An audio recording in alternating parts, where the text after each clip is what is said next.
Standing at the foot of a massive stone structure, your neck cranes upward as shadows stretch across weathered blocks, each one weighing more than a dozen elephants. How did ancient builders, without modern tools or machinery, achieve something so monumental? What drove them to reach for the sky when the ground itself must have felt like enough?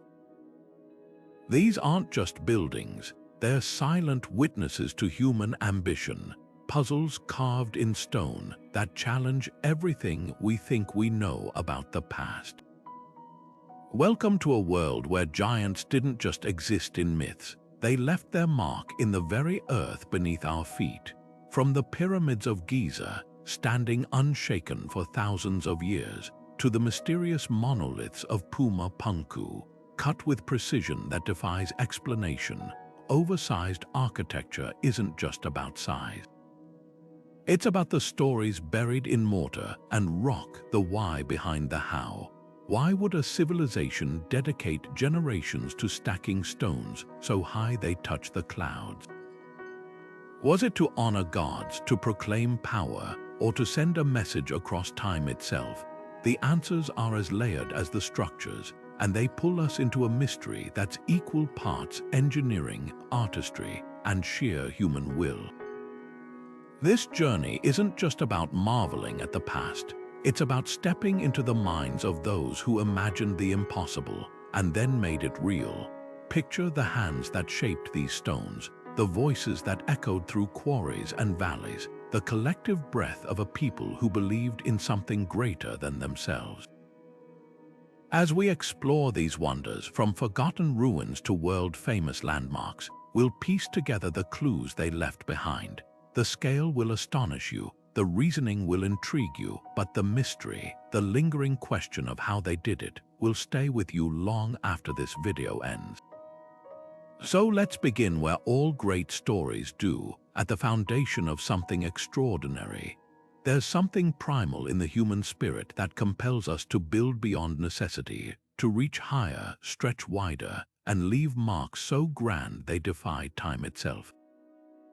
Think of the Great Wall of China, snaking across mountains like a stone dragon, or the temples of Angkor Wat, their spires piercing the jungle canopy. These aren't just feats of engineering, they're declarations, a way for civilizations to shout across the centuries, we were here and we mattered. But what fuels this obsession with scale? Why pour generations of labor into stones that could crush a village with their weight? One answer lies in the divine. For many cultures, building Colossal wasn't about human glory. It was about bridging the gap between earth and heaven. Take the ziggurats of Mesopotamia, stairways to the gods where priests climbed literal steps to the divine. Or consider the pyramids of Egypt, tombs designed to launch pharaohs into the afterlife. When you stack stones to the sky, you're not just building, you're praying with your hands. The sheer effort becomes an offering, a testament to faith written in limestone and sweat. But not all giants were built for the gods, some were crafted for kings. Oversized architecture has always been a tool of power, a way to awe subjects and intimidate rivals. Imagine standing before the colossal statues of Ramses II, their impassive faces looming over you. The message was clear: bow or be crushed. Even the Roman Colosseum, with its 80,000 seats, wasn't just for entertainment. It was a stage where emperors demonstrated their control over life, death, and spectacle. These structures were psychological weapons meant to dwarf dissent before it could even take root. Then there's the puzzle of collective identity. Monuments like Stonehenge or Easter Island's Moai weren't just projects, they were rituals. The act of moving impossibly heavy stones bound communities together, turning individuals into a single, unstoppable force. The weight of the task became the glue of society. And once finished, these structures stood as reminders. What we can achieve together is greater than anything we could do alone.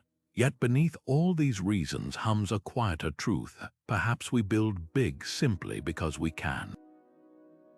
There's a thrill in defying limits, in staring at a mountain and saying, "I will move you."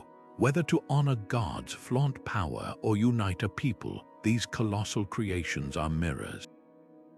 They reflect not just the hands that shaped them, but the hearts and minds of an entire era.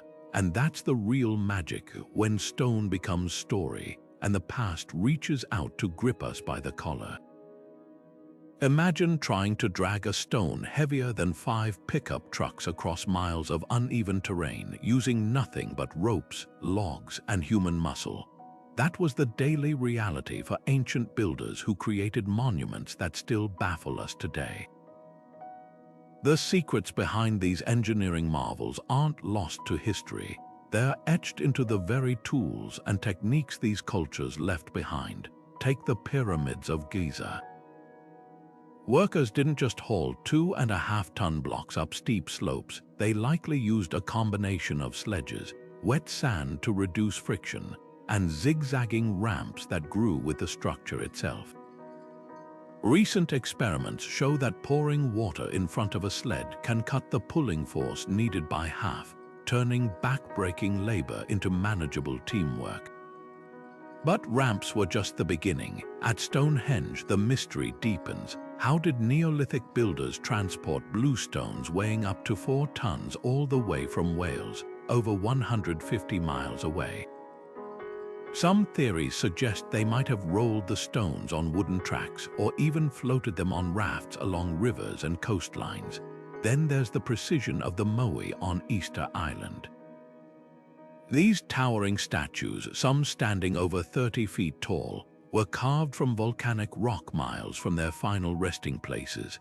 Islanders likely walked them upright by rocking them forward with ropes, a technique demonstrated in modern experiments where just 18 people could move a 10-ton replica several hundred yards in under an hour. What unites these feats isn't just ingenuity, it's adaptation. Builders worked with what they had.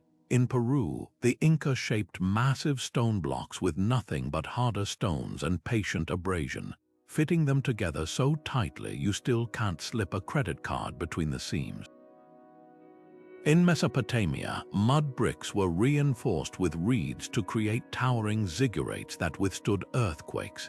Every solution was a dialogue between human creativity and the stubbornness of nature. Perhaps the most overlooked tool in their arsenal, time. Modern construction races against deadlines, but ancient projects spanned generations. A worker might spend their entire life hauling stones for a temple they'd never see finished. This long-game mindset changed everything. Without the pressure of haste, builders could experiment, refine, and perfect. They turned trial and error into an art form, passing hard-won knowledge down like a sacred torch. The true genius of these techniques lies in their simplicity. No cranes, no steel, just physics leveraged with intimate knowledge of materials and terrain. When we look at these monuments today, we're not just seeing stones stacked high. We're witnessing the moment humanity first whispered to the earth, "Move," and it listened. Some of the most haunting questions in archaeology don't come from grand libraries or detailed histories. They come from the ground itself. When a civilization leaves behind towering stones but no written words, their structures become both their legacy and their riddle. Take the Nazca lines in Peru, massive geoglyphs carved into the desert floor so large they can only be fully seen from the sky. Who were these people who etched hummingbirds and spiders into the earth? And why create art meant for eyes they couldn't possibly have imagined? These aren't just drawings, they're invitations to a conversation across millennia, one where we're left straining to hear the other side. Then there's Göbekli Tepe in Turkey, a temple complex so ancient it predates Stonehenge by 6,000 years. Its T-shaped pillars, some weighing over 10 tons, were carved and arranged by hunter-gatherers, people we once thought incapable of such coordinated effort.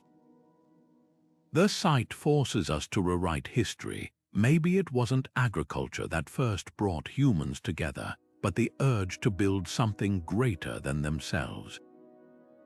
Each pillar is etched with intricate animal reliefs, a menagerie of snakes, foxes, and scorpions that might have been more than decoration. Were they warnings? Guides, a prehistoric billboard left for future generations. Beneath the waves off India's coast lies another enigma, the submerged city of Dwarka. Ancient texts describe it as Krishna's golden kingdom, a place so magnificent its gates were studded with jewels.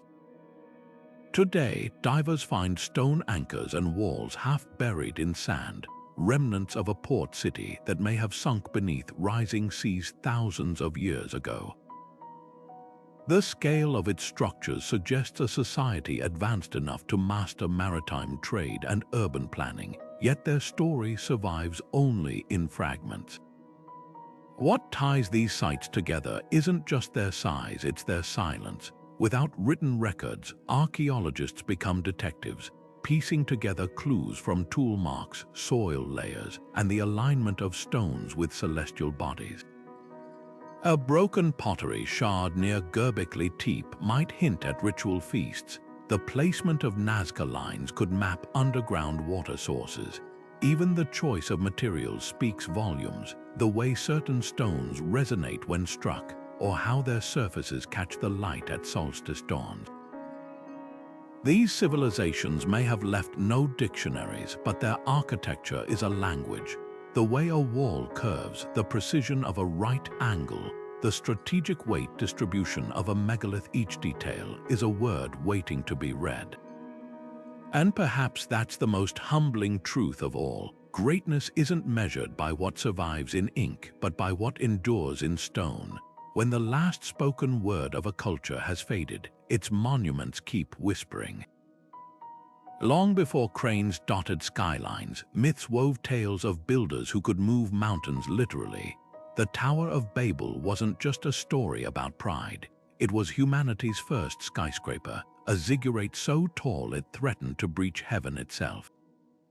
Similar threads run through Hindu scriptures, where divine architects like Vishvakarma crafted palaces that floated on clouds, their foundations forged from sunbeams and thunder.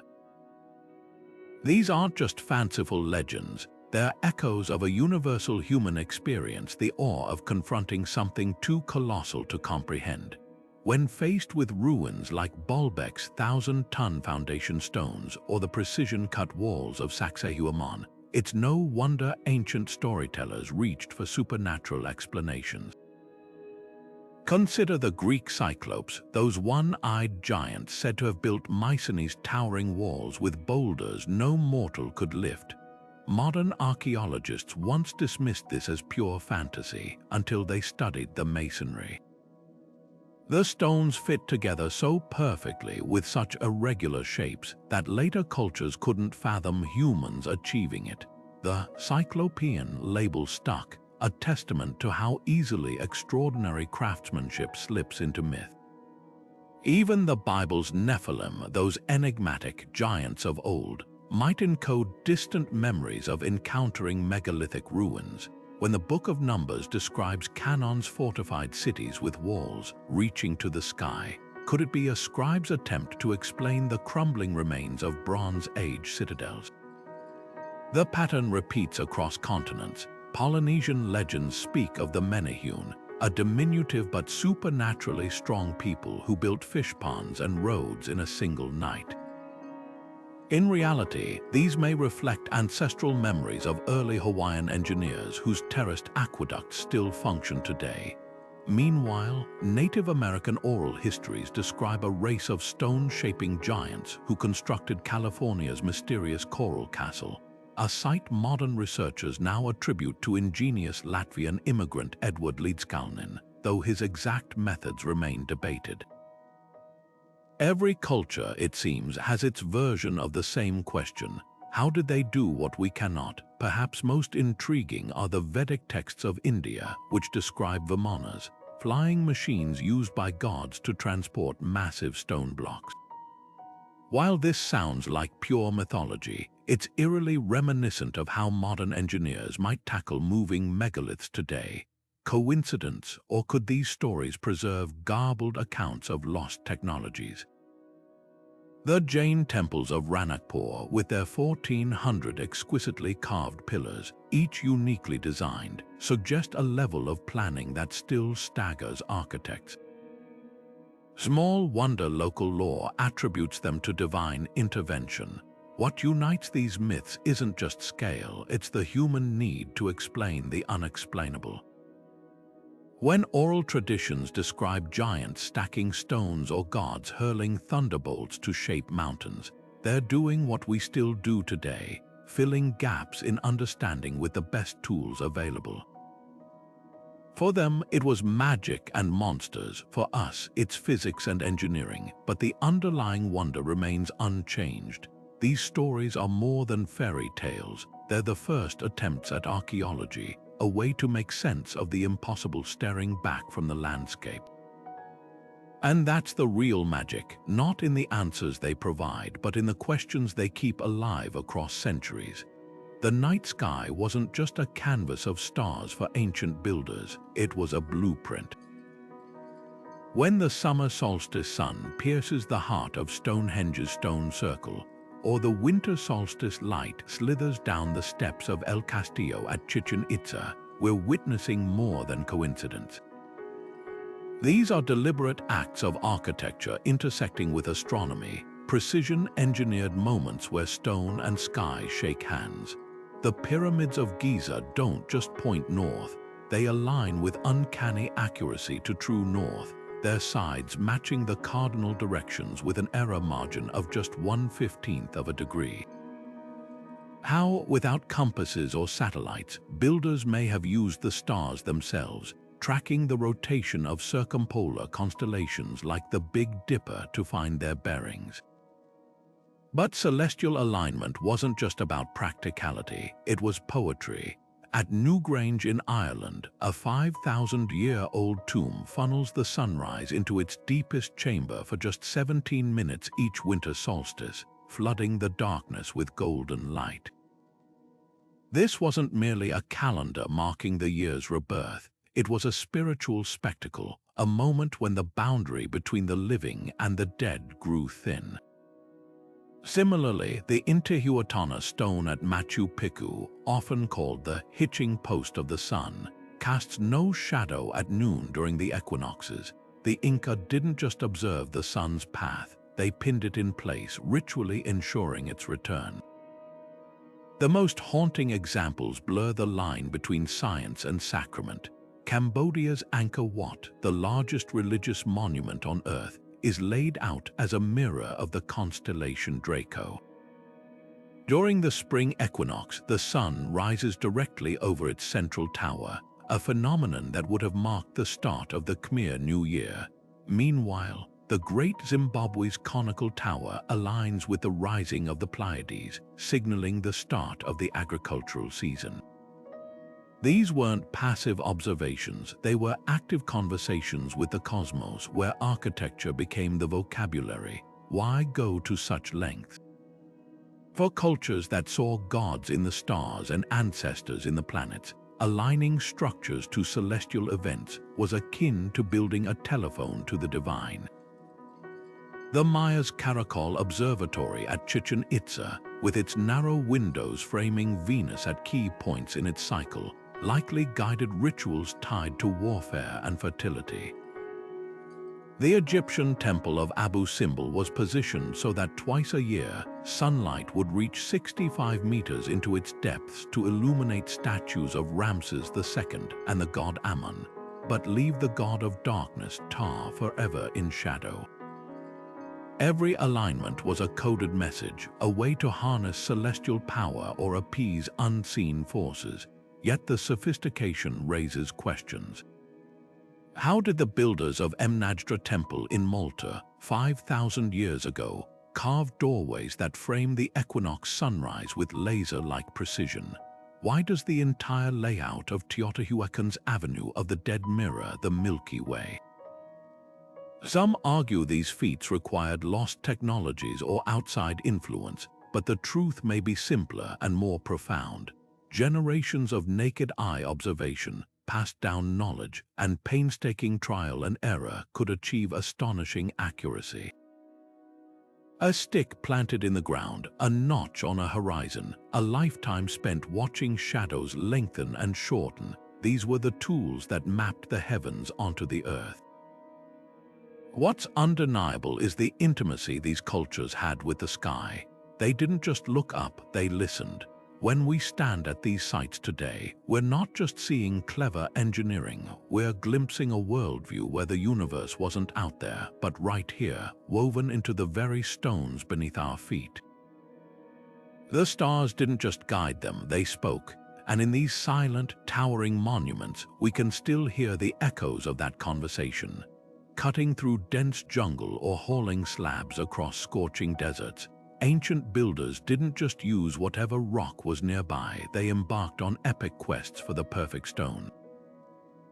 Take the Egyptians' obsession with rose granite from Aswan, quarried 450 miles up the Nile.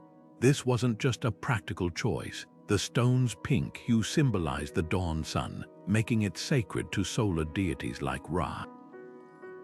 When shaped into obelisks piercing the sky, these monoliths became frozen rays of sunlight, their material as meaningful as their form. Similarly, the Maya trekked to distant jade mines, valuing the green stone more than gold because it represented life, water, and the breath of the gods. Durability wasn't the only factor sound mattered too.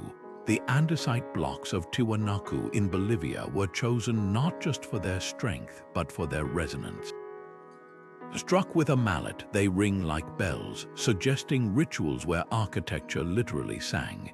Across the Pacific, Easter Island's volcanic tuff was prized for its lightness, allowing the Rapa Nui to walk their moai statues miles from the quarry. Every material held a hidden language. The obsidian mirrors of Teotihuacan, polished to supernatural reflectiveness, were thought to be portals to the spirit world, while the white limestone of Greece's Parthenon wasn't just dazzling, it was engineered to appear luminous under moonlight, transforming the temple into a beacon. Some journeys defied logic. The blue stones of Stonehenge, dragged from the Preseli Hills in Wales, contain flecks of mica that glitter like stars, a celestial connection that may have justified their back-breaking transport. Even more perplexing is Baalbek's trilithon, 3 Roman-era blocks each weighing over 800 tons, hauled from a quarry nearly a mile away. Recent studies reveal the limestone there has unusual acoustic properties, vibrating at frequencies that induce trance states. Coincidence, or did ancient engineers sense something modern instruments only now detect? The reverence for specific stones often blurred the line between geology and theology. In India, the Colossal temple wasn't built. It was revealed, carved downward from a single basaltic cliff to mimic Mount Kailash, the abode of Shiva. The builder's refusal to add or remove material, only to uncover the divine form within, turned architecture into an act of devotion. Likewise, the coral bricks of Nan Madol in Micronesia were soaked in seawater for years to marinate in spiritual energy before use. What emerges is a pattern. These weren't just construction materials, but carefully chosen conduits for power. When the Inca selected green diorite for Machu Picchu's holiest shrines, they weren't just building. They were weaving the mountain's essence into their sacred spaces. The stone's iron flecks align with solstice sunbeams, creating a dance of light and rock that still mesmerizes today. In the end, every quarry mark and chisel stroke whispers the same truth. To shape these materials was to touch the fabric of the cosmos itself. Walk into the heart of Newgrange's 5,000-year-old tomb, whisper a word, and the sound doesn't just echo, it lingers, swelling as if the stones themselves are humming in response. This isn't an accident. Recent research reveals that many megalithic sites were engineered not just for sight, but for sound. The hypogeum of Hal Saflieni in Malta, a labyrinth carved 3 stories underground, can amplify frequencies between 70 and 120 Hz, the exact range of the human male voice. Speak in its central chamber, and your words resonate with supernatural clarity, bouncing off the curved walls in a way that feels almost otherworldly. Were these spaces designed as ancient amplifiers, turning whispers into proclamations and chants into thunder? The science behind this phenomenon is as precise as it is mysterious. At Chavin de Huanta in Peru, narrow stone ducts channel air currents to create a haunting roar when wind passes through, mimicking the growl of a jaguar, a sacred animal in their cosmology. Meanwhile, the Mayan pyramid of Kukulkan at Chichen Itza produces an eerie chirping echo when you clap at its base, uncannily resembling the cry of the Quetzal bird, a creature tied to their sky gods. These aren't random quirks of architecture, they're deliberate sonic signatures, proof that ancient builders understood acoustics long before the invention of the tuning fork.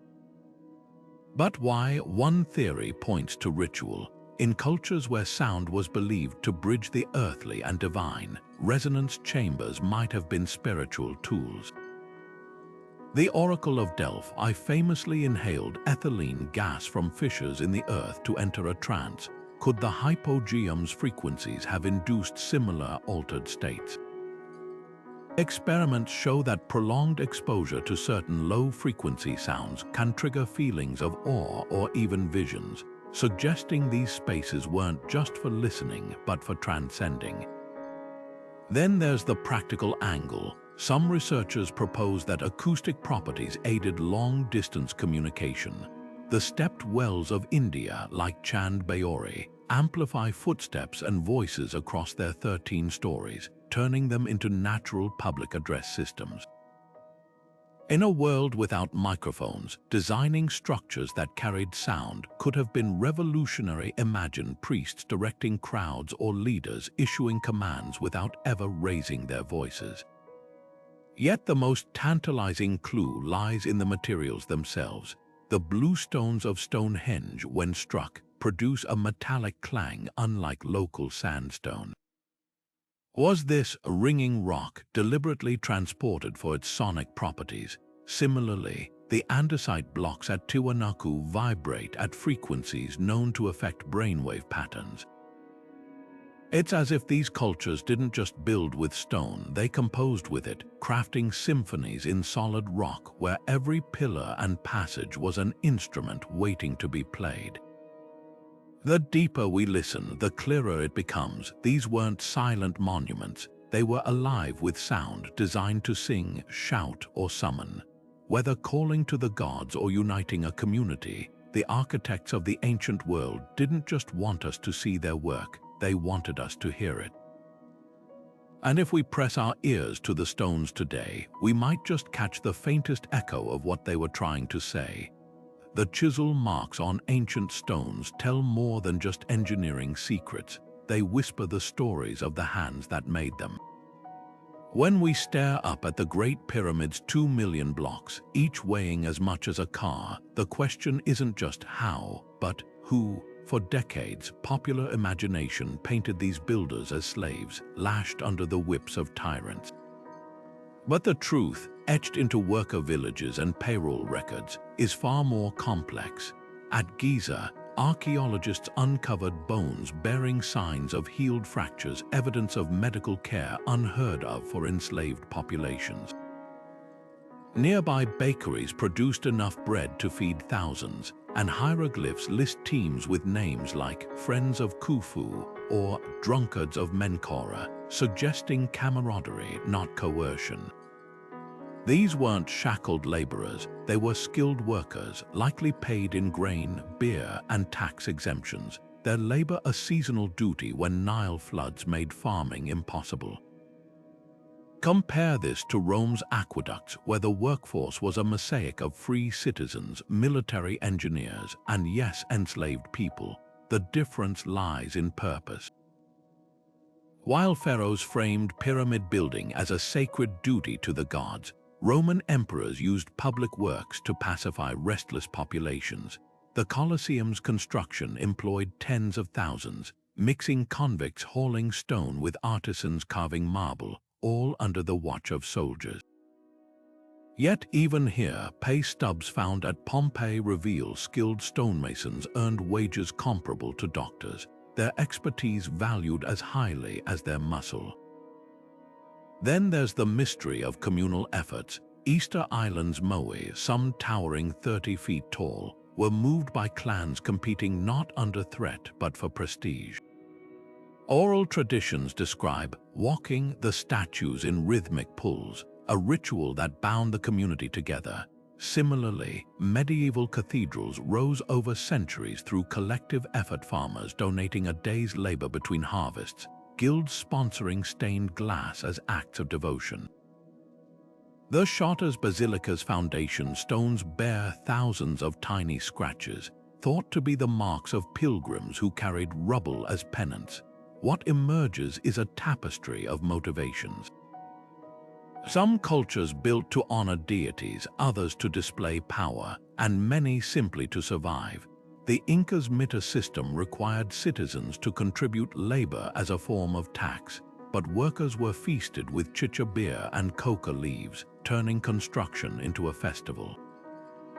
At Göbekli Tepe, hunter-gatherers likely gathered seasonally to erect pillars, their labor intertwined with feasting and ritual. The stones themselves become ledgers, recording not just engineering feats, but the social contracts of their time. Perhaps the most telling clue lies in what these builders left behind. At the pyramids, graffiti proclaims, "We did this for our king," a pride etched alongside exhaustion. In Rome, aqueducts bear plaques naming the freedmen engineers who designed them. Even in places like Cambodia's Angkor Wat, where elephants and forced labor expanded the empire, the artistry of carvers suggests some hands worked not under the lash, but with the chisel of mastery. The real monument isn't just the stone, it's the human ingenuity that shaped it, whether driven by devotion, duty, or simply the desire to leave a mark that whispers, "We were here." When the earth shakes or the waters rise, humans don't just rebuild, they reimagine. The zigzagging walls of Sacsayhuaman, Peru, aren't just impressive for their 100-ton stones, they're earthquake-proof, their jagged edges locking together like puzzle pieces to withstand tremors that would topple modern buildings. Nearby, the Inca cut terraces into mountains not just for farming, but to stop landslides, turning entire slopes into staircases to tame the land. Over in Mesopotamia, ziggurats didn't just reach for the gods. Their raised platforms lifted temples above floodwaters when the Tigris and Euphrates burst their banks. These weren't just monuments, they were survival strategies carved in stone. But was it all practical? Look closer, and the line between defense and devotion blurs. The same walls that shielded cities from invaders also channeled spiritual energy. Sacsayhuaman's serrated edges may have mimicked the lightning bolt of the Inca storm god Illapa. And those ziggurats, their layers symbolize the cosmic levels between earth and heaven, making every flood-proof step a spiritual ascent. Even Egypt's pyramids, often seen as tombs for the divine, might have doubled as arks, their airtight chambers preserving knowledge and rulers against catastrophe, just as Noah's legend promised rebirth after the deluge. The climate itself may have been an invisible architect. During the Maya collapse around 900 AD, prolonged droughts turned cities into pressure cookers. In response, rulers commissioned vast reservoirs and canals, like Tikal's intricate system that stored rainwater for thousands. When the skies withheld mercy, stone became the answer. Similarly, the ancestral pueblones of Choco Canyon built roads 30 feet wide not for trade, but as sacred pathways to summon rain, their very scale a plea to the heavens. Yet the most haunting examples emerge from disaster's aftermath.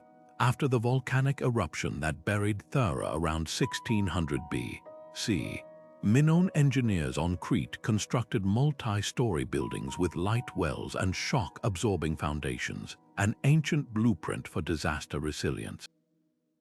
Meanwhile, the Mississippian city of Cahokia erected a 200-acre palisade after a century of floods, not just to keep enemies out, but to hold the community together when the rivers threatened to tear it apart.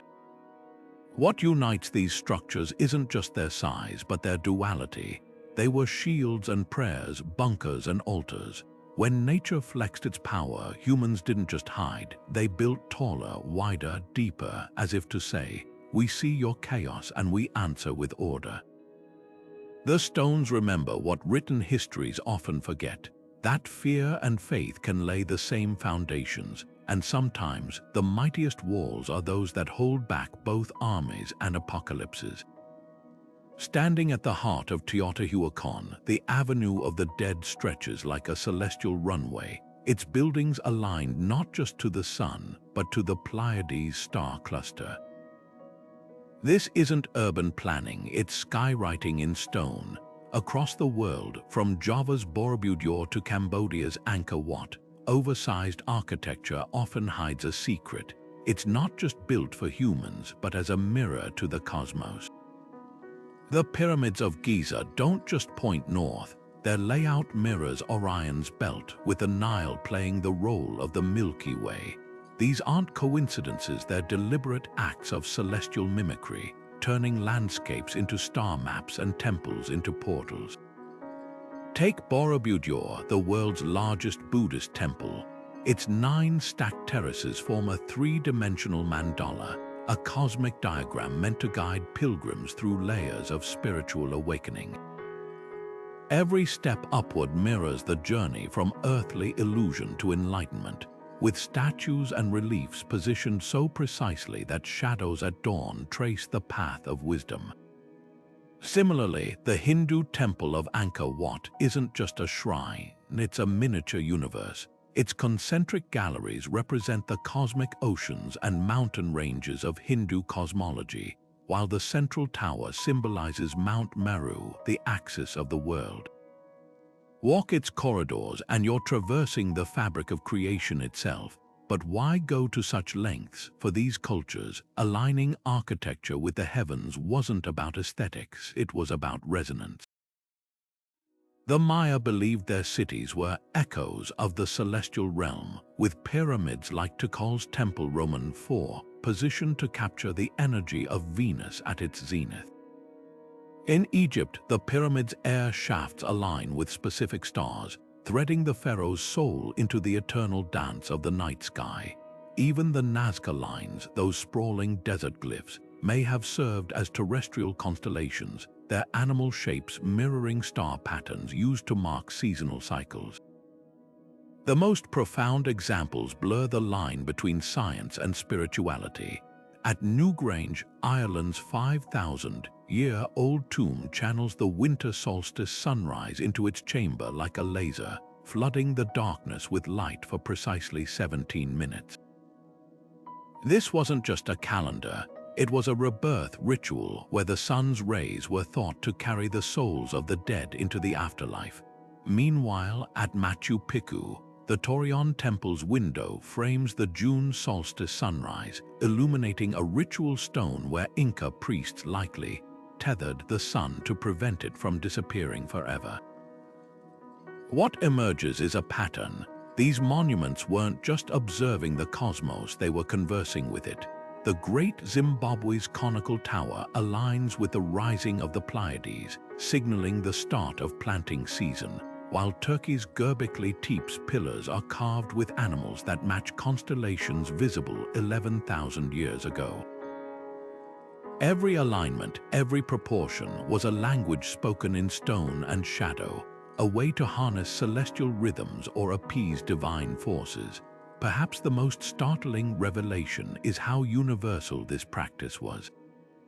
From the stepped pyramids of Mesoamerica to the stone circles of Britain, cultures separated by oceans and millennia arrived at the same idea. If you shape the earth to mirror the heavens, you don't just honor the gods, you invite their power into the world.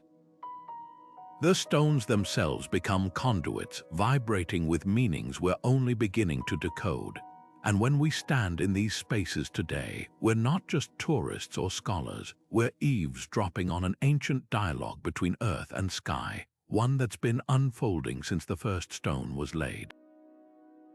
The unfinished obelisk of a swan lies like a sleeping giant in its granite bed, three sides carved with precision, its base still clinging stubbornly to the earth. Had it been raised, it would have stood 137 feet tall, the tallest ancient Egyptian obelisk ever attempted. But somewhere around 3,500 years ago, workers dropped their tools and walked away, leaving behind cracks in the stone that tell a story of ambition outpacing engineering.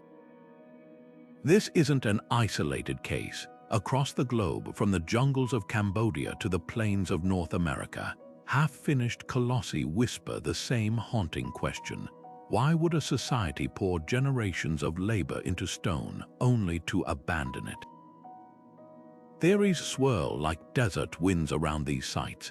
At Cahokia, near modern-day St. Louis, the sudden desertion around the 14th century left behind a city of mounds that once rivaled Paris in population. Soil samples reveal something chilling. Just before the Exodus, decades of floods drowned crops, followed by years of drought that cracked the earth. The very waterways that fed Cahokia's rise may have triggered its collapse, proving that even the mightiest civilizations are no match for a climate that turns against them. Meanwhile, in Cambodia's Ko Ker temple complex, an unfinished pyramid stands mid-construction, its stepped sides revealing how workers fled in such haste that chisels and ropes were left where they fell.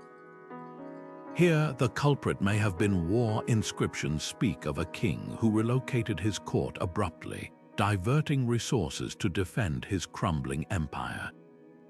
Yet not all abandonments stem from disaster. Malta's Tarxian temples, painstakingly built over centuries, were deliberately dismantled around 2500 BC. Archaeologists found evidence of careful deconstruction, not invasion or famine. The answer may lie in shifting beliefs. When new spiritual movements swept through the islands, the old temples weren't just abandoned. They were ritually closed, their altars buried under layers of soil as if putting them to sleep. Similarly, the Olmec site of La Venta shows signs of ceremonial termination around 400 BC, with statues deliberately toppled and buried in patterns that suggest not defeat but transformation. Sometimes walking away wasn't failure, it was evolution. The most poignant examples blur the line between choice and necessity. Easter Island's quarry holds nearly 400 moai in various stages of completion, some still attached to the living rock. Did deforestation and resource wars halt production? Or did the Rapa Nui simply decide their efforts were better spent feeding families than carving giants? At Göbekli Tepe, the world's oldest temple was intentionally buried around 8000 BC, filled with thousands of tons of soil in what appears to be a deliberate act of preservation. Were they hiding it from invaders or from future generations until the time was right? What unites these sites isn't just their incompleteness, it's the frozen moment they capture. The cracks in a swan's obelisk show where engineers pushed the limits of their material and lost. Cahokia's empty plazas echo with the footsteps of those forced to seek kinder lands. Malta's buried altars speak of faiths that outgrew their stone vessels. These abandoned giants are more than ruins. They're time capsules of crisis and change, reminding us that even the grandest visions must sometimes yield to the turning of the earth, the shifting of beliefs, or the simple need to survive. In their silence, they ask us to consider what monuments of ours might someday lie unfinished, and what stories will they tell? the precision of a Puma Punku stone block isn't just impressive, it's unnerving. These andesite slabs, some weighing over 100 tons, are cut with razor-sharp edges and drilled with holes so perfectly cylindrical they look machine-made. Yet this site in Bolivia dates back over 1,000 years, long before the invention of hardened steel tools.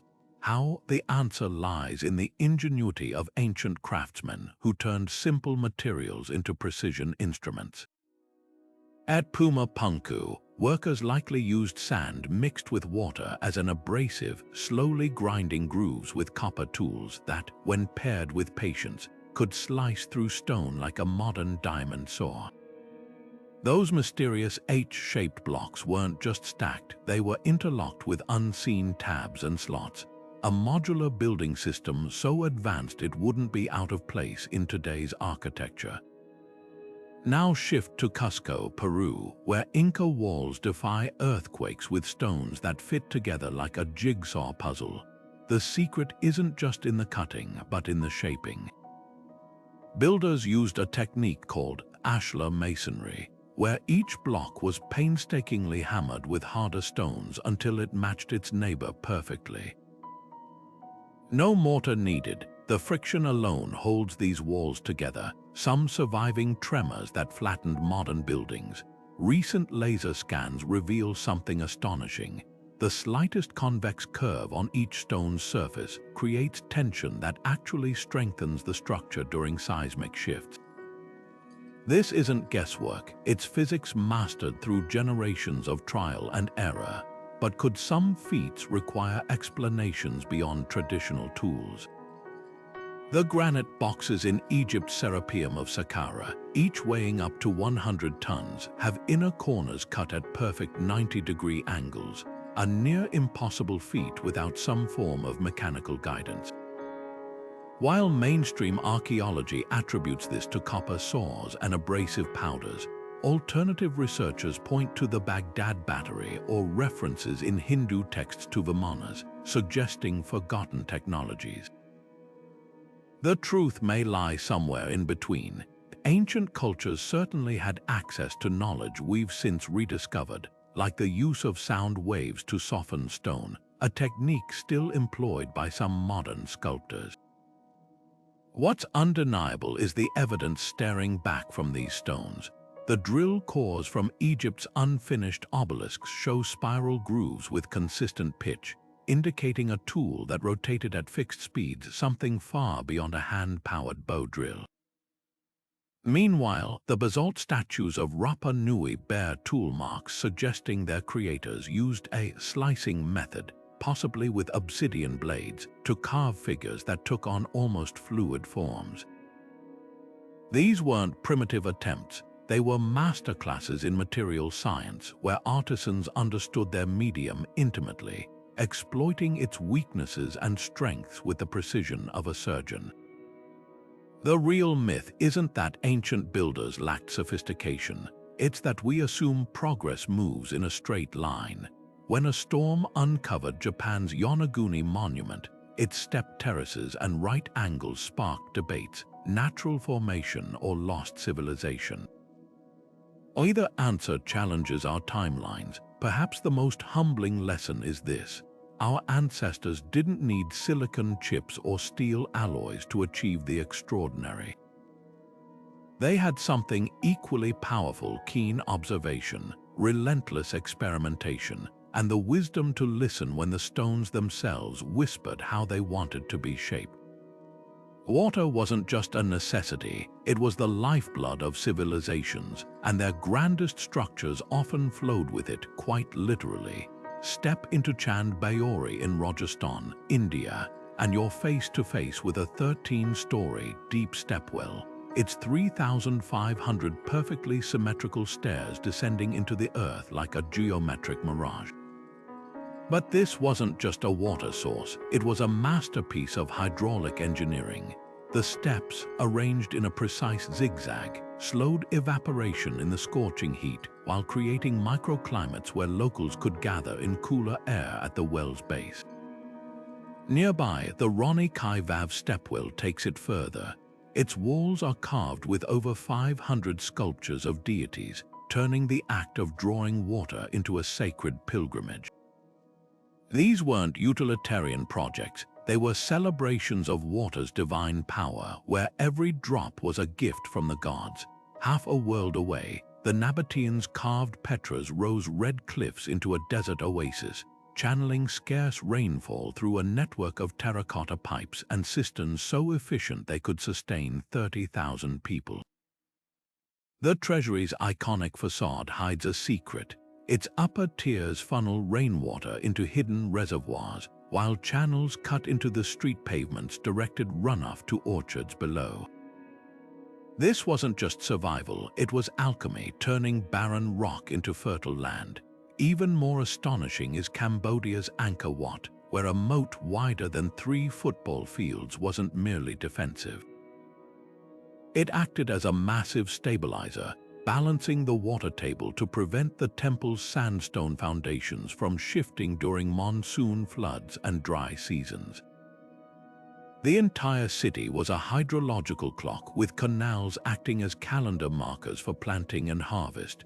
But why go to such lengths in arid regions? Controlling water was power.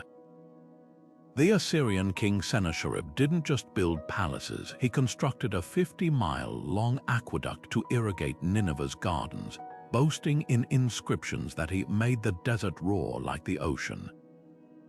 Meanwhile, the Mayor of Tikal engineered reservoirs lined with volcanic ash to purify water, their capacity calculated to outlast droughts that could last years. These systems weren't just functional, they were political statements. When Rome's aqueducts marched across conquered lands, their arches weren't just delivering water, they were demonstrating imperial dominance, proving that Caesar could command rivers to bend to his will. The most ingenious examples blur the line between utility and spirituality. At Turkey's Basilica Cistern, Medusa's upside-down head wasn't just a column base, it was a guardian, her mythic gaze warding off evil spirits from the city's water supply. In Peru, the Nazca people built Puquio's spiral-shaped aqueducts that tapped underground rivers, their design so effective that some still function today. The real marvel, they likely used the wind's natural pressure to push water to the surface, a technique modern engineers only rediscovered centuries later. What unites these structures isn't just their scale, it's their reverence. Water wasn't just managed, it was worshipped. From the fountains of Machu Picchu, where cascades mirrored the sacred Yorubamba River below, to the moon pool of Zimbabwe's great enclosure, designed to reflect lunar cycles in its still surface, these were places where engineering met the ethereal. The stones didn't just hold water, they sang with it, channeling the rhythms of rain and river into something timeless. And when we stand beside them today, we're not just seeing pipes and reservoirs, we're witnessing the moment humanity first dared to whisper to the tides, "Stay." A lion's body with a human head, its gaze locked eternally on the eastern horizon, the Great Sphinx of Giza isn't just a statue. It's a riddle carved in limestone, a hybrid of beast and ruler that has guarded the pyramids for over 4,000 years. But why mold the earth into the shape of creatures? From the coiled serpent of Ohio's Great Mound to the dragon-backed walls of Peru's Chan Chan, animal megaliths aren't mere decorations. They're conversations with nature, stone dialogues between humans and the wild world they both feared and revered. Consider the Serpent Mound in Ohio, its sinuous body stretching a quarter-mile across the land, jaws gaping as if to swallow the setting sun. Built by the ancient Adena or Fort ancient cultures, this earthen snake aligns with the summer solstice sunset, its curves mirroring the constellation Draco. But this wasn't just an astronomical marker. In many indigenous traditions, serpents symbolize renewal, their shedding skin a metaphor for rebirth. The mound's builders might have seen their creation as a conduit, channeling the serpent's power to ensure fertile harvests or safe passage between worlds. Similarly, Cambodia's Angkor Wat isn't just ringed by moats, it's encircled by a seven-headed naga, a protective water serpent whose stone coils ward off chaos. Yet not all animal colossi were guardians. Some served as warnings. The Aztec Coyolxauhqui stone, a 10-foot disc carved with the dismembered moon goddess, was placed at the base of Templo Mayor's steps, a graphic reminder of what befell those who challenged the sun god Huitzilopochtli.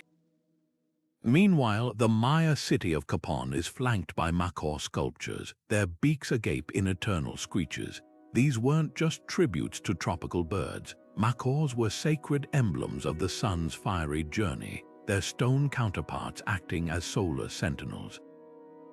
The most haunting examples blur species boundaries. Peru's Nazca lines include a 150-foot hummingbird, its wingspan etched so precisely that from above, it seems to hover mid-flight. These geoglyphs, visible only from altitude, might have been prayers to airborne spirits or maps of celestial pathways. Over in Indonesia, the Temple of Prambanan features a massive Garuda, half man, half eagle, his stone wings outspread as if ready to snatch the heavens themselves. In Hindu lore, Garuda carries the god Vishnu, a divine yuba crafted from myth and masonry. What unites these forms isn't just their scale, but their symbolism. When the Inca shaped Sacsayhuaman's zigzagging walls to resemble a puma's teeth, they weren't just building fortifications, they were invoking the predator's strength. The Moai of Easter Island, with their elongated features, may echo the islanders' frigatebird god Makemake, their stoic faces reflecting both ancestors and avian protectors. Even the Celtic hill figures of Britain, like the Uffington White Horse, galloping across chalk downs for 3,000 years, likely tied land to fertility rites, hooves pounding the earth into abundance. So why carve creatures so large they can be seen from the sky or felt in the tremor of footsteps? Perhaps because animals were the original architects. Beavers built dams that shaped rivers, termites raised mounds that rivaled castles, and birds wove nests so sturdy they outlasted storms. To immortalize them in stone was to acknowledge nature as the first engineer, the ultimate artist. These megaliths aren't just art or architecture, they are the moment humanity knelt beside the wild and whispered, "Teach us," and in their silent, towering forms, the lessons still echo. Descending into Derinkuyu feels like stepping into a stone labyrinth carved by giants. This underground city in Turkey's Cappadocia region isn't just a few tunnels. It's an 18-story, deep metropolis capable of sheltering 20,000 people, complete with stables, chapels, and even wineries. The walls bear the marks of countless chisels, each groove telling a story of communities who chose to build down instead of up. But why? The answer may lie in the very earth they excavated. Cappadocia's soft volcanic rock, called tuff, made digging easier than constructing above ground, while natural ventilation shafts ensured fresh air reached even the deepest chambers. This wasn't just a hideout, it was a mirror image of the surface world, with all its complexity hidden beneath the soil. Not all subterranean giants were designed for safety. Beneath Egypt's Giza Plateau, a network of tunnels and chambers stretches toward the Sphinx, their purpose still debated. Some researchers believe these passages served as initiation routes for priests, where darkness itself became a teacher. The so-called Tomb of Osiris, a multi-level shaft descending 90 feet, contains niches that align with Orion's belt, suggesting rituals tied to the stars might have unfolded far from daylight. Meanwhile, beneath Malta's hypogeum of Hal Saflieni, a 3,000-year-old necropolis echoes with another mystery. Its oracle room amplifies voices at certain frequencies, creating an otherworldly resonance that could induce trance states. Were these spaces designed to commune with the dead or to simulate journeys to the underworld? The scale of these projects reveals more than engineering skill. It hints at a profound relationship with the earth itself. In China's Longyu Caves, 36 hand-carved grottos span thousands of square feet, their walls adorned with uniform chisel marks that defy explanation. Unlike Derinkuyu, these weren't lived in. No artifacts or inscriptions explain their purpose, yet their precision suggests they were anything but haphazard. Similarly, Scotland's Cochno stone, buried for decades to protect its ancient cup and ring carvings, was once a focal point for rituals, a reminder that some monuments weren't meant to be seen daily, but revealed only in sacred moments. What unites these hidden worlds is their duality.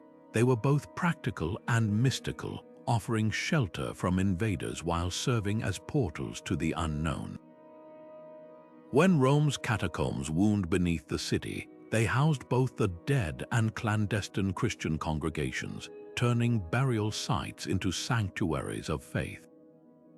In India, the stepwells of Gujarat doubled as subterranean temples, their descending stairs symbolizing a spiritual plunge into the underworld before emerging reborn. Even modern cities unknowingly echo this tradition. Beneath New York's streets lie forgotten pneumatic tube networks and sealed speakeasy tunnels, proving the allure of the underground endures. Perhaps the most telling clue lies in the act of concealment itself. To build beneath the surface wasn't just to hide, it was to invert the natural order, to create a realm where the rules of sunlight and sky no longer applied. In these shadowed halls, time moved differently, sound behaved strangely, and the very earth seemed alive.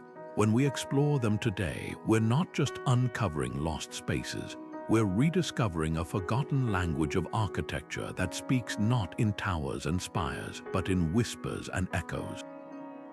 And sometimes the grandest statements aren't made by reaching for the heavens, but by listening to what the earth has to say in reply. Measuring the Parthenon's columns with nothing but a knotted rope and keen eyesight, the ancient Greeks embedded a secret in the marble. Each curve, each spacing, follows the golden ratio so precisely that even modern architects gasp. This obsession with sacred geometry wasn't unique to Athens. From the spiraling ramps of Egypt's pyramids to the concentric circles of great Zimbabwe's stone towers, civilizations separated by oceans and millennia arrived at the same mathematical truths, turning stone into silent equations. Take the Great Pyramid, divide its perimeter by twice its height, and you get pi accurate to 4 decimal places. Was this intentional? Some argue it's coincidence, but the pyramid's shafts align with stars like Thuban and Sirius, suggesting the builders didn't just stack blocks, they encoded celestial knowledge into angles and ratios. Similarly, Cambodia's Angkor Wat mirrors Hindu cosmology, not just in carvings, but in its very blueprint. The temple's central tower stands at a point where diagonal lines intersect in perfect fractal harmony, echoing the sacred Mount Meru's layered realms. But why, for these cultures, numbers weren't just tools, they were divine. The Babylonians saw 60 as sacred, reflected in their base 60 numeral system that still dictates our minutes and hours today. At Teotihuacan, the Pyramid of the Sun's base perimeter equals exactly 864 units, a number tied to Venus's 8-year cycle. Even Stonehenge's Sarsen circle, with 30 upright stones, may correspond to the lunar month days. These weren't random choices, they were acts of devotion where mathematics became prayer. The golden ratio, approximately 1.618, appears like a fingerprint across continents. In India, the Sun Temple of Konark's Wheel carvings spiral outward following this proportion, mirroring the growth pattern of nautilus shells. The Parthenon's facade fits snugly within a golden rectangle, its columns tapering subtly to trick the eye into seeing perfection. And in Mali, the Great Mosque of Janet's earthen piers rise in rhythms that match Fibonacci sequences found in branching trees. Nature's math, it seems, was humanity's first textbook. Yet the most profound examples blur the line between calculation and mysticism. The Maya's El Castillo pyramid has 91 steps on each side, totaling 364, plus the platform at the top, equaling their solar year. Incan masonry at Sacsayhuaman uses irregular polygonal blocks, yet their interlocking angles resolve into walls that withstand earthquakes by distributing force along harmonic intervals. And in Zimbabwe, the conical tower's circumference matches the ruin's outer wall length divided by 10, a possible nod to trade systems or lunar cycles. What unites these structures isn't just precision, it's purpose. When numbers governed harvests, floods, and celestial events, embedding them into architecture wasn't decoration, it was survival. A temple aligned to solstices could predict planting seasons. A pyramid echoing pi might have symbolized the eternal cycle of life and death. The stones didn't just stand, they calculated, predicted, and communed. And in their silent equations, they whisper the same truth. The universe speaks in numbers, and our ancestors were fluent. When Spanish conquistadors first hacked through the jungles of Veracruz and saw the colossal stone heads of the Olmec staring back, their journals filled with wild speculation. Here were faces carved from basalt, some weighing 20 tons or more, with flattened noses and thick lips unlike any living people they knew. To men raised on Bible tales of Nephilim and Greek myths of Cyclopes, the conclusion seemed obvious. These were relics of a lost race of giants. One friar even claimed to have found a giant's femur, though it later vanished conveniently. This wasn't just curiosity, it was a deliberate reframing of the past to fit European narratives. If the builders couldn't possibly be the ancestors of the indigenous people they sought to subjugate, then the land's true history must belong to someone else. Someone bigger. The pattern repeated wherever colonizers encountered megaliths. In North America, Puritan settlers attributed the massive stone mounds of the Mississippi Valley to a mythical, white mound builder race, refusing to believe Native Americans could engineer such wonders. Even when local tribes like the Chickasaw spoke of their ancestors constructing the mounds, the stories were dismissed as fantasy. Meanwhile, in South America, Spanish chroniclers described Inca walls as the work of vanished giants or even biblical figures, despite Quechua oral histories detailing exactly how their stonemasons shaped polygonal blocks with nothing but stone hammers and patience. But what fueled this obsession with giants? Part of it was theological. Europe's medieval Christians had long believed giants once roamed the earth, antediluvian remnants of a sinful world cleansed by Noah's flood. When they stumbled upon ruins that dwarfed their own cathedrals, it confirmed their cosmology. Yet there was also a darker calculus at play. If the indigenous peoples weren't the original builders, then their displacement could be framed as reclaiming lost territory rather than conquest. The giant myths became a convenient eraser, wiping millennia of cultural achievement from the record. Not all misinterpretations were malicious, though. Some arose from genuine awe. When Dutch explorers reached Easter Island in the 18th century, they assumed the moai must have been rolled on logs, a technique familiar to Europeans. Only later did Rapa Nui elders explain how their ancestors walked the statues upright with ropes, a method proven feasible in modern experiments. Similarly, British archaeologists in Zimbabwe initially declared the ruins too sophisticated for local Shona people, inventing fantasies of Phoenician or King Solomon's miners. It took decades of evidence like pottery shards matching living traditions to correct the record. Beneath these legends, however, flickers of truth emerge. The Olmec heads weren't giants, but likely portraits of rulers, their features exaggerated to convey power. The giant bones, often mastodon fossils or deliberate hoaxes. Yet the scale of these monuments did reflect something real, collective labor on a staggering scale. When a society mobilizes thousands to haul stones for generations, the result isn't just architecture, it's a testament to shared purpose. The real giants weren't mythical beings, they were the communities who moved mountains together. Today, as archaeologists collaborate with indigenous scholars to reinterpret these sites, the old myths crumble like weathered mortar. What remains is a humbler, richer truth, that human ingenuity needs no giants to explain it, only hands, time, and the will to shape the world. The stones never lied. We just weren't listening. The explosion echoed across the Bamiyan Valley in 2001, sending plumes of dust skyward as the Taliban obliterated two colossal Buddha statues carved into Afghanistan's cliffs 1,500 years earlier. 2 decades later, international teams debate whether to reconstruct them, but here's the catch. Using what? Original fragments lie pulverized, and new materials would render them replicas, not restorations.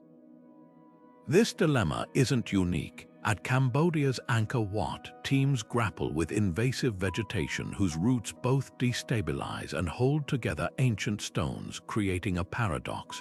Remove the roots and towers collapse, leave them and slow-motion ruin continues. These aren't just technical challenges, they're ethical crossroads forcing us to ask, when does preservation become reinvention? Consider Venice, where rising seawater gnaws at medieval foundations. Injecting stabilizing resins into crumbling brick might save buildings, but it alters their molecular composition. Are they still authentic or now partially plastic?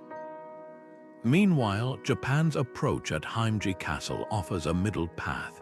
Every 50 years, artisans dismantle the wooden fortress beam by beam, replacing rotten sections with identical materials using traditional tools. The structure remains functional while preserving centuries-old craftsmanship techniques. But this luxury of continuity doesn't exist for sites like Palmyra, where ISIS bulldozed temples into rubble. Syrian archaeologists now face a heart-wrenching choice: reassemble scattered columns like a giant jigsaw puzzle, or leave the ruins as a testament to cultural violence. The tension often boils down to intent. When China reconstructed sections of the Great Wall with modern mortar in the 1980s, critics called it a Disneyfication, smoothing over history's rough edges for tourist appeal. Contrast this with the Acropolis, where anastylosis, reassembling original pieces with minimal new support, lets visitors distinguish ancient marble from contemporary steel reinforcements. The difference: transparency about what's original and what's intervention. Even well-meaning efforts can backfire. In the 1960s, Egypt's Aswan Dam project relocated Abu Simbel's temples block by block to higher ground, saving them from flooding. Yet some argue the move severed an intangible connection, the original alignment to solstice sunlight, now slightly off due to the new orientation. Perhaps the most contentious battleground is digital reconstruction. Projects like the virtual recreation of Mosul's destroyed Al-Nuri Mosque allow global audiences to experience lost heritage through VR headsets. But does this comfort risk making physical preservation seem obsolete? After all, why fund costly stone repairs when pixels can simulate the past? Advocates counter that technology creates accessibility, allowing fragile sites like Lascaux's cave paintings to close, while high-resolution scans let millions explore without damaging the originals. Underlying these debates is a deeper question: who decides? When Spanish conservators whitened the interior of Cordoba's mosque cathedral in the 1800s, they erased centuries of Islamic frescoes to impose a pure Christian aesthetic. Today, heritage decisions increasingly involve local communities. In New Mexico, Pueblo elders work with archaeologists to stabilize ancestral dwellings using traditional mud plasters, blending science with living tradition. Similarly, Maori woodcarvers in New Zealand collaborate on Maori meeting house restorations, ensuring new carvings honor ancestral styles without rigid replication. The clock ticks differently for each monument. The Leaning Tower of Pisa's 17-year stabilization bought centuries more lifespan, while Easter Island's moai erode at an unstoppable 3 centimeters per decade.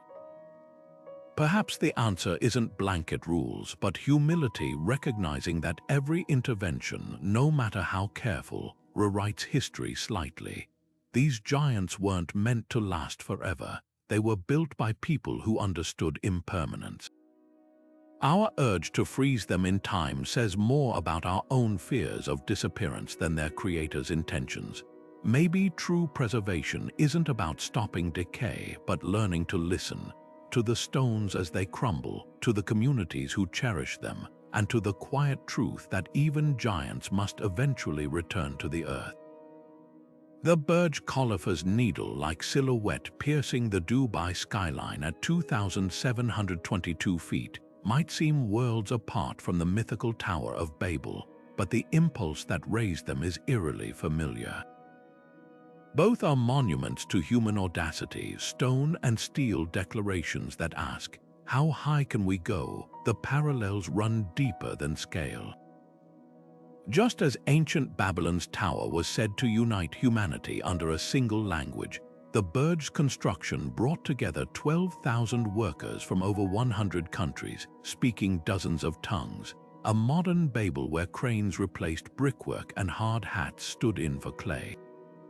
Yet the differences reveal even more. Where Babel's builders worked with sun-dried mud, today's engineers deploy glass-clad titanium and computerized wind-resistant systems.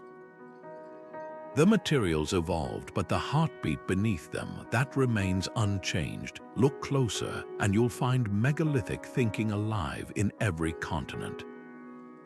China's Three Gorges Dam didn't just tame a river, it reshaped an ecosystem, much like the Inca's terraces redirected entire mountainsides. The Channel Tunnel, boring beneath the sea for 31 miles, echoes the underground cities of Cappadocia, both feats of refusing to let geography dictate limits. Even Dubai's Palm Islands, sprawling across the Persian Gulf in artificial archipelagos, mirror the Nazca Line's audacious land art, just swapped desert for ocean and shovels for dredgers. The tools are new, but the vision is ancient, to bend the earth itself to human will. What fuels this relentless drive? Like their ancestors, modern societies build big for power, prestige, and survival.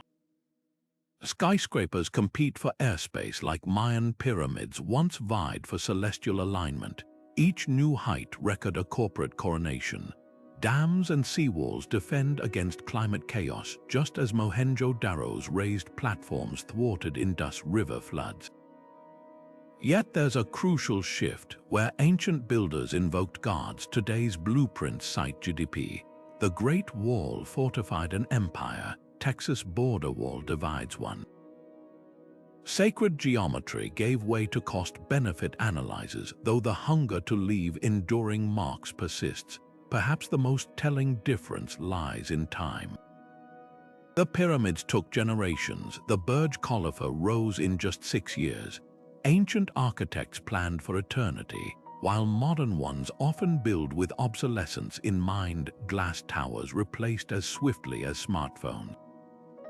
But exceptions exist. Norway's Svalbard Seed Vault, buried deep in Arctic permafrost, safeguards humanity's agricultural future, just as the pharaohs stockpiled grain against famine.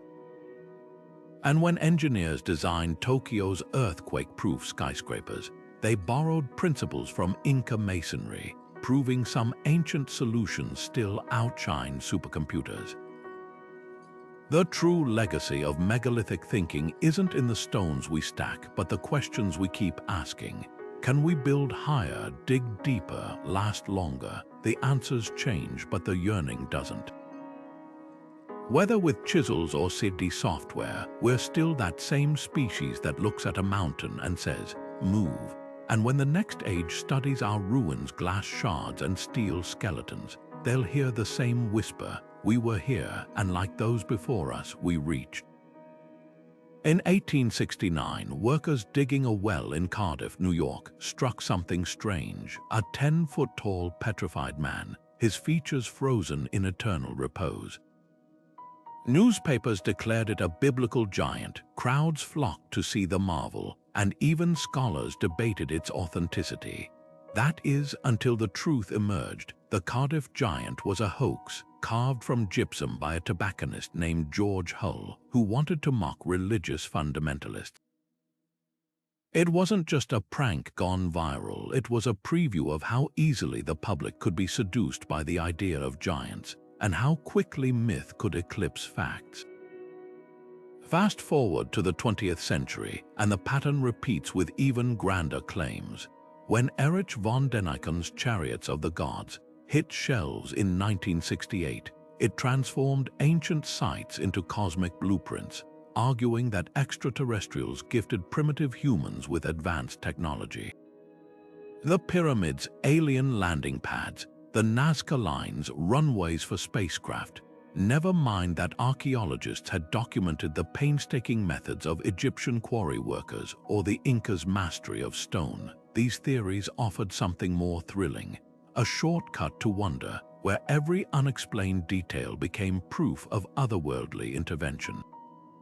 The damage isn't just to credibility, it's to cultural heritage. Take the Bosnian pyramid craze of the 2000s, when entrepreneur Semir Osmanagic declared a cluster of natural hills near Visoko to be the world's oldest pyramids.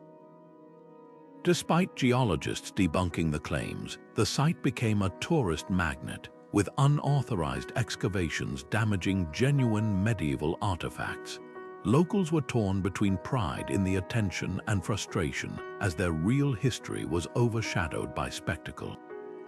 Similarly, theories about lost white civilizations, building great Zimbabwe or Mesoamerican cities, have been used for centuries to justify colonialism, erasing indigenous achievements with racist pseudoscience. Yet the allure persists. YouTube algorithms favor clickbaity titles like "Scientists Baffled by Ancient Technology" over nuanced documentaries about copper chisels and abrasives. The irony: the truth is often more fascinating than fiction. The real mystery of Puma Punku isn't whether aliens laser cut its stones, it's how Tiwanaku engineers achieved millimeter precision with tools we've barely studied.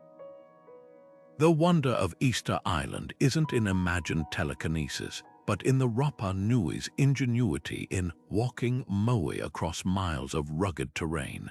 Archaeologists face an uphill battle.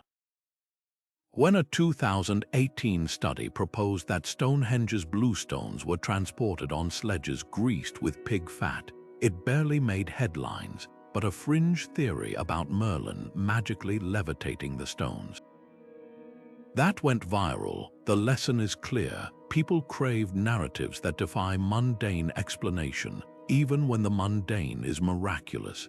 The cost of these myths isn't just academic. When indigenous oral histories about mound builders are dismissed in favor of ancient astronaut tropes, it perpetuates cultural erasure. When looters tunnel into Peruvian ruins searching for alien artifacts, they destroy stratigraphy that could reveal actual human stories. And when every unexplained artifact is framed as out of place, it implies our ancestors were incapable of brilliance, a subtle insult wrapped in awe. Debunking isn't about killing curiosity, it's about redirecting it. The next time you hear a claim about impossible ancient tech, ask, does this honor the people who built it, or reduce them to bystanders in their own story? The stones don't need aliens to be astonishing, they just need us to listen. The waves lapping at Venice's foundations aren't just water, they're a ticking clock. Every year, as sea levels creep higher, the city's medieval stones drink more salt, their mortar crumbling like ancient bread. It's not just Venice, From Easter Island's wind-battered Moai to the temples of Luxor sweating under acid rain, climate change has declared war on humanity's oldest monuments.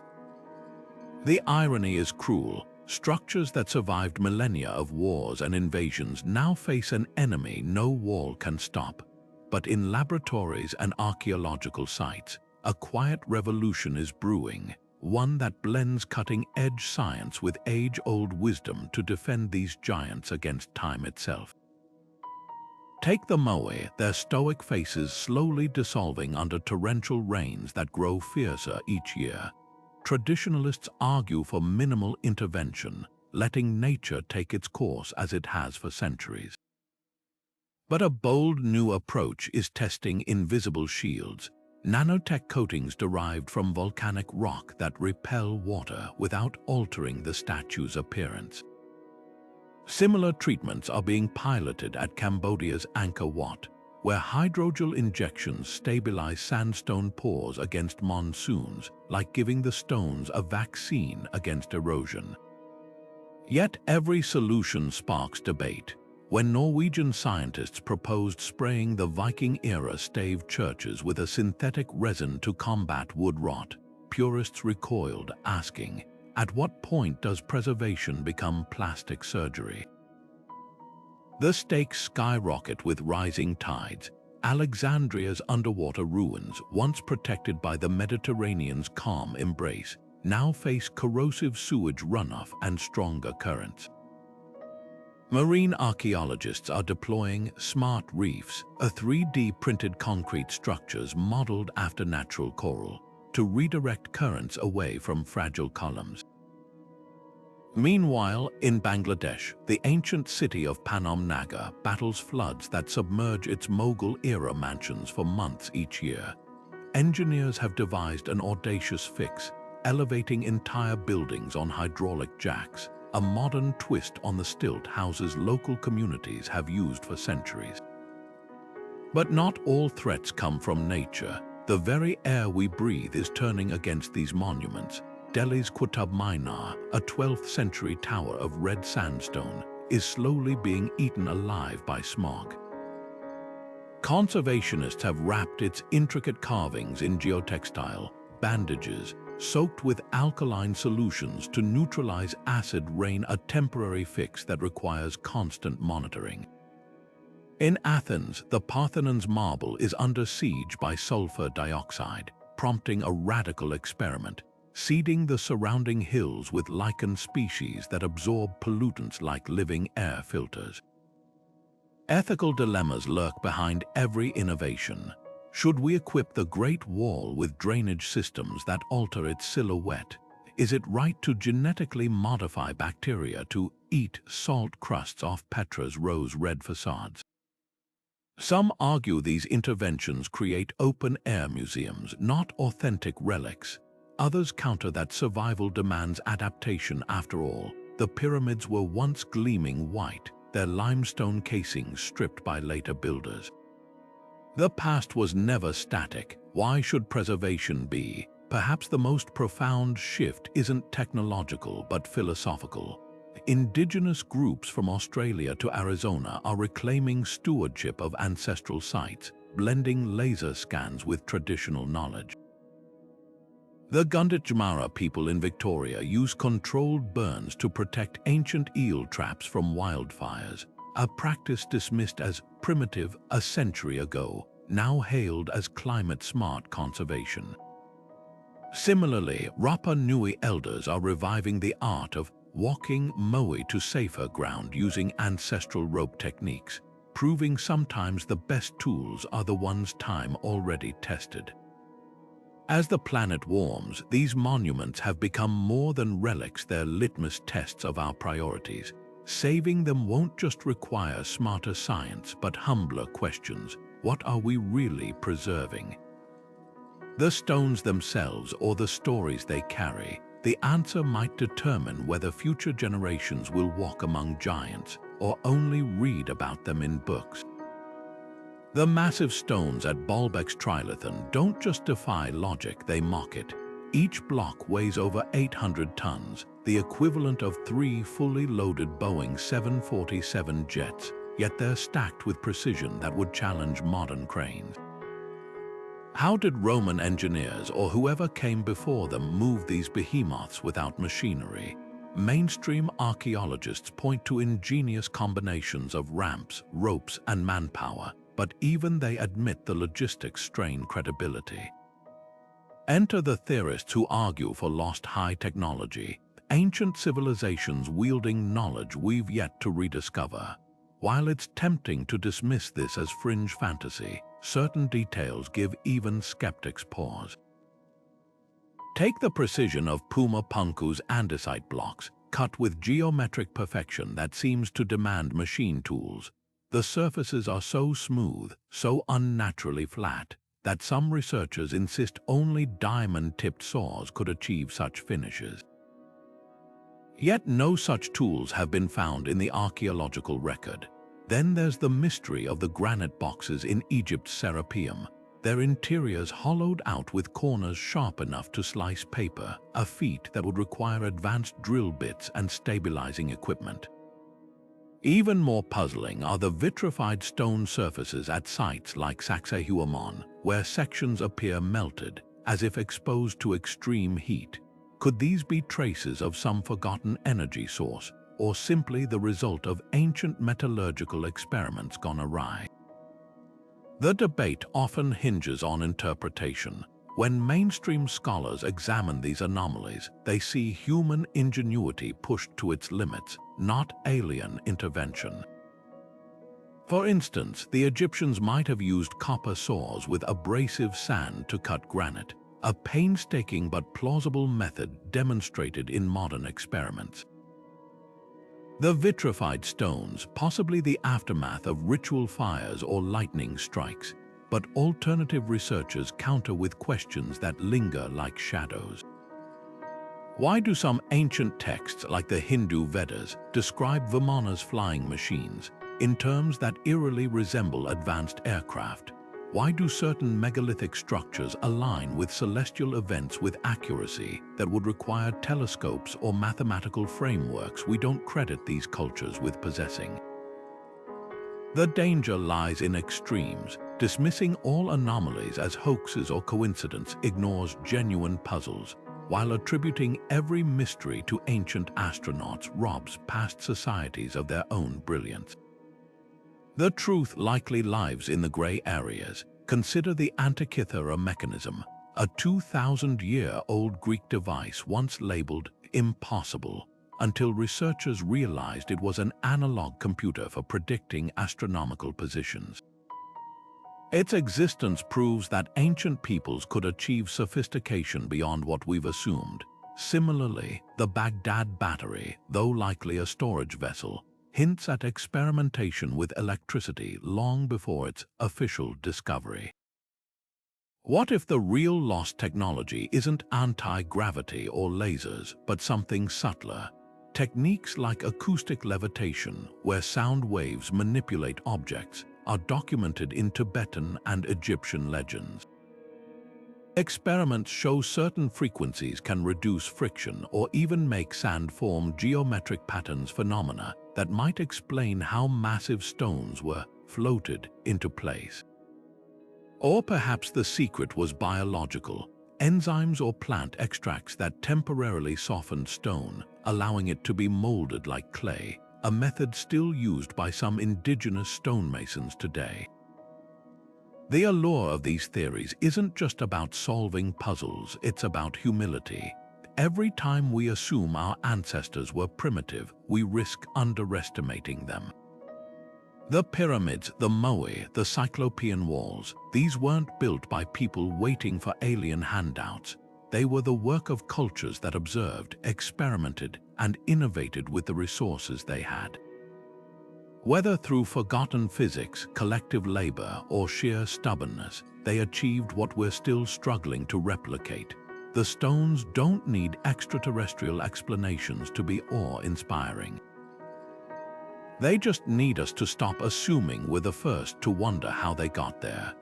When we picture the architects behind ancient megaliths, the image that often comes to mind is one of muscular laborers and male rulers, pharaohs directing pyramids, kings ordering ziggurats. But history's blueprint is far more complex. Take Hatshepsut, Egypt's female pharaoh, who commissioned not one but two towering obelisks at Karnak, each standing nearly 100 feet tall and sheathed in electrum to blaze like sunlight. Her monuments weren't just feats of engineering, they were declarations of power in a world that tried to erase her reign. Later rulers chiseled her name from walls, but the stones themselves refused to forget. Across the Mediterranean, the temples of Malta tell a quieter but equally profound story, built between 3600 and 2500 BC. These sprawling complexes feature altars carved with swollen hips and rounded bellies, likely tributes to a mother goddess. Unlike the hierarchical societies of Egypt or Mesopotamia, Malta's culture left no evidence of warrior kings or conquest. Instead, archaeologists find tombs where women and men were buried with equal honor, their graves filled with the same tools and ornaments. Could these have been matriarchal societies where priestesses, not priests, directed the carving of colossal stone doorways and celestial observatories? The absence of fortifications or weapons suggests a culture more invested in nurturing than conquest, where the act of building itself may have been a communal ritual led by women. Then there's the enigma of Japan's Kofun period, where Empress Himiko's legendary reign coincides with massive keyhole-shaped tombs rivaling the pyramids in volume. Chinese chronicles describe her as a shaman queen who commanded respect through spiritual authority rather than brute force. While historians debate the exact links between her and the tombs, the connection hints at a pattern. Where women held power, they too reached for the sky. Even in less egalitarian societies, women often influenced construction as patrons. The Byzantine Empress Theodora, once dismissed as a courtesan, became the driving force behind Hagia Sophia's grandeur, insisting on budgets and designs that would outshine all rivals. But why does this matter? Because every time we assume megaliths were solely male endeavors, we miss half the story. The Olmec colossal heads, long presumed to depict warrior kings, might instead portray female rulers. Some statues bear delicate ear ornaments and headdresses seen in later depictions of goddesses. In Peru, the Moche civilization's Lady of Cow shattered assumptions when her tomb revealed she'd been buried with weapons and ceremonial items, proving women could hold both spiritual and military authority. Even at Göbekli Tepe, where carvings of predatory animals dominate, a handful of figurines with pronounced female features suggest a more nuanced balance of symbols than first assumed. The erasure of women from these narratives isn't just historical oversight, it's active silencing. When Spanish conquistadors encountered the Maya, they burned codices that might have detailed female architects' roles. Victorian archaeologists often labeled tools found in women's graves as domestic, ignoring that a chisel can shape stone as well as stir a pot. Today, new technologies like DNA analysis are rewriting the script. At Stonehenge, isotope testing revealed that some bones buried near the site belonged to women who'd traveled hundreds of miles, likely not as companions, but as key figures in the monument's sacred geography. The stones themselves are the best witnesses, from the stepped wells of India, commissioned by Queen Rudabai to provide water and sanctuary, to the hidden chambers of Livia Drusilla's villa in Rome, where frescoes merged architecture with mythology. Women didn't just inhabit these spaces, they imagined them. When we stand before a megalith, we're not just looking at a monument to human ambition, but to human collaboration. And in that collaboration, half the hands holding chisels, half the minds aligning stars to stone, might well have belonged to the mothers, queens, and priestesses history forgot to name. Shelley's fallen king in Ozymandias didn't just crumble, he taunted. "Look on my works, ye mighty, and despair. sneers the shattered statue, its boast now hollow amid endless sands. That tension between grandeur and decay, ambition and oblivion, is why oversized architecture haunts our stories. These ruins aren't just settings, they're mirrors. When Game of Thrones' Titan of Bravos looms over the sea or shadow of the Colossus petrified giant stir, they tap into something primal, the awe of standing small before something meant to last forever, yet didn't. The pattern transcends time. In the Epic of Gilgamesh, written over 4,000 years ago, the hero confronts the towering walls of Uruk, proof of civilization's might, yet also a reminder that even they will one day whisper to dust.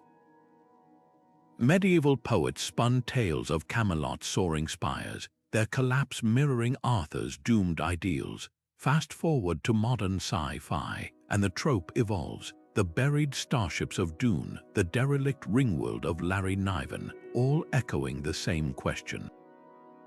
What happens when the builders are gone, but their monuments remain? Symbolism shifts with the culture dreaming it. For romantic poets like Wordsworth, ruins were nature's revenge on human hubris. His Tintern Abbey poems frame crumbling arches as proof that Earth reclaims all. But in Japanese kaiju films, skyscrapers toppled by Godzilla scream a different warning, that progress unchecked becomes its own monster. Even children's tales weave this thread. The castle in Howl's Moving Palace isn't just magical, it's a hulking, clanking metaphor for the weight of legacy. Fantasy worlds amplify the theme. Tolkien's Minas Tirith isn't merely a city, its tiered heights embody Gondor's fading glory, each level a chapter in a sinking empire. Meanwhile, Elden Ring's divine towers loom like divine tombstones, their staircases spiraling toward absent gods. The best storytellers understand that scale isn't about size, it's about stakes. A ruin isn't haunting because it's big, it's haunting because it asks, will this be us? Contemporary art twists the motif further. Rachel Whiteread's House, a concrete cast of a demolished London home, freezes emptiness in monumental form. Similarly, Zaha Hadid's fluid architectures seem to defy physics, their curves whispering that even giants can dance. These creators grasp what ancient builders knew. To craft something massive is to flirt with immortality, however briefly. The irony, the older the ruin, the more stories it spawns. The pyramids birthed alien conspiracy theories. Angkor Wat inspired Tomb Raider's labyrinthine myths. Perhaps that's the final power of these colossi, not in the stones themselves, but in the human need to keep filling their silence with new dreams. After all, every fallen pillar is a blank page. As we step back from these stone titans, their mysteries linger like shadows at dusk, not as puzzles to be solved, but as invitations to keep questioning. These monuments defy simple explanations because they were never meant to be simple. They're layered conversations between earth and sky, between mortal hands and immortal ambitions. Whether it's the pyramids aligning with celestial patterns or the echoing chambers of Malta's hypogeum humming at frequencies that stir the soul, these structures whisper that our ancestors saw the world differently.